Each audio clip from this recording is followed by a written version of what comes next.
Halo teman-teman, di video kali ini saya akan menjelaskan panduan interaksi manusia dan komputer secara detail.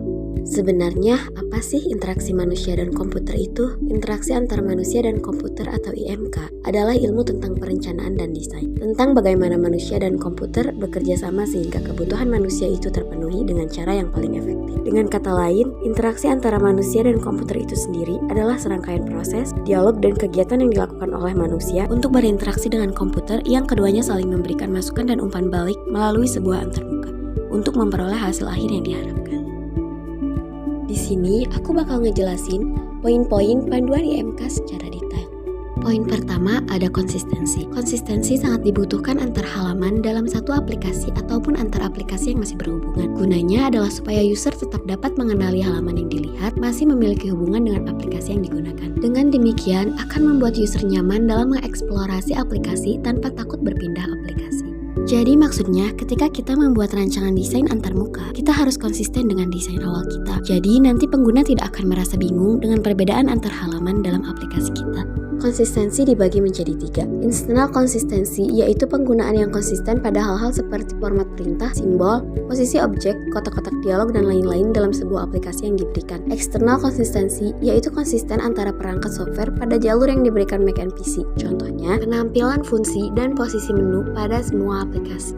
Konsistensi dunia nyata. Contohnya menggunakan ikon yang tampak sama untuk membayangkan apa yang terlihat dalam dunia nyata. Sebuah contoh populer yaitu penggunaan simbol-simbol seperti ikon lihat. Poin yang kedua, kesesuaian dengan harapan pengguna. Desainer harus mencari dan mengumpulkan berbagai karakteristik serta sifat dari user karena antarmuka harus disesuaikan dengan kebutuhan dan harapan user. Oleh karena itu, sebuah software seolah-olah mengenal usernya, mengenal karakteristik usernya secara umum. Desainer juga harus mampu menganalisis metode dari tipe kerja atau potensial pengguna menjadi sebuah software desain. Hal-hal tersebut harus terfikirkan oleh desainer dan tidak dianjurkan merancang antarmuka dengan didasar pada dirinya sendiri. Melakukan survei adalah hal yang paling tepat. Selanjutnya, kontrol dan fleksibilitas.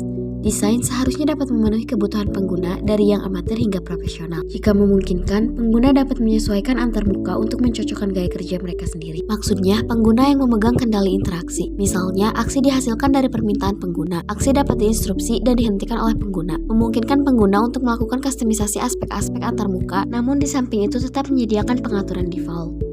Poin selanjutnya, susunan eksplisit dari antarmuka. Kesederhanaan perlu diperhatikan pada saat membangun antarmuka. Tidak selamanya antarmuka yang memiliki menu banyak adalah antarmuka yang baik. User lebih menyukai hal-hal yang bersifat sederhana tapi mempunyai kekuatan atau bobot. Kesederhanaan di sini lebih berarti sebagai hal yang ringkas dan tidak terlalu berbelit. User akan merasa jengah dan bosan jika pernyataan, pertanyaan, dan menu bahkan informasi yang dihasilkan terlalu panjang dan berbelit. Selanjutnya, umpan balik yang informatif dan berkesinambungan. Umpan balik merupakan mekanisme pengaturan terhadap suatu sistem fisik yang dilakukan sedemikian rupa sehingga mekanisme ini berusaha untuk mempertahankan keadaan tertentu dari sistem yang dikendalikan. Contohnya, memberikan umpan balik pada setiap aksi yang dilakukan oleh pengguna. Untuk hal kecil, respon dapat dibuat sederhana, sedangkan untuk hal yang jarang dan penting, respon harus lebih substansial. Umpan balik seringkali dikategorikan dalam 3 hal berikut ini. Lexical feedback. Ini adalah di mana sistem mendedikasikan terima pesan tetapi tidak ada perubahan yang telah dibuat di bawah pengaruh dari sistem. Yang kedua, syntactic feedback. Ini adalah feedback yang membutuhkan lebih sedikit percakapan dengan user tetapi masih tidak memberi isyarat dasar perubahan dalam sistem. Kemudian semantic feedback. Signal sistem pesan diterima dan dijalankan ini membuat kita mengetahui bahwa terdapat beberapa perubahan fundamental yang terstruktur dalam dokumen. Poin selanjutnya, pencegahan dan perbaikan kesalahan. Prinsip ini berkenaan dengan sifat user yang mempunyai tingkat konsentrasi berubah-ubah. Hal itu akan sangat mengganggu proses berjalannya sistem. Misal nih ya teman-teman, ada kejadian salah ketik atau salah entry yang merupakan hal biasa bagi seorang user.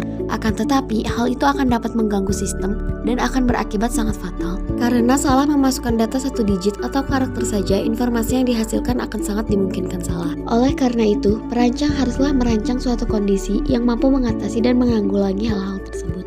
Contoh, jika terjadi salah ketik, akan muncul illegal comment, can't recognize input sebagai portal jika terjadi kesalahan. Selanjutnya, dukungan dan dokumentasi pengguna. Dokumentasi pengguna merupakan dokumen yang menyertai sebuah perangkat lunak yang berisi penjelasan secara detail tentang perangkat lunak tersebut. Dokumen pengguna menjelaskan setiap fitur dari perangkat lunak dan menjelaskan bagaimana cara menggunakan setiap fitur tersebut. Selain itu, dokumen pengguna juga dapat memberikan penjelasan terhadap setiap masalah atau error yang terjadi dan bagaimana cara menanganinya. Poin yang terakhir, kejelasan visual secara logik dan relevan. Elemen-elemen icon, tombol, dan lain-lain digunakan untuk menghemat waktu pengguna.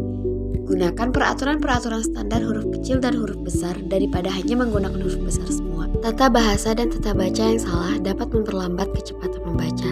Kita tidak boleh menganggap bahwa semua pengguna telah mahir dalam menggunakan komputer.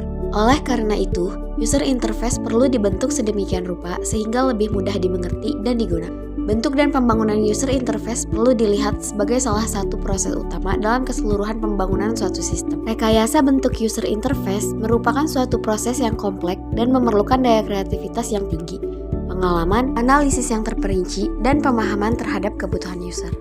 Nah, untuk kesimpulan, dari kajian materi interaksi manusia dan komputer yang telah disusun, interaksi manusia dan komputer merupakan aspek yang sangat penting dalam penyusunan sebuah rencana desain interface dalam sebuah program. Tujuan dari penggunaan desain interface ini adalah untuk membuat interaksi pengguna sesederhana dan seefisien mungkin. Sekian presentasi dari saya. Saya yakin banyak sekali kesalahan dan kekurangan dalam video ini. Mohon maaf apabila terdapat kekurangan, karena kesempurnaan itu ada ketika aku dan kamu disatukan. Kesepian tanpa kekasih, sekian dan terima kasih.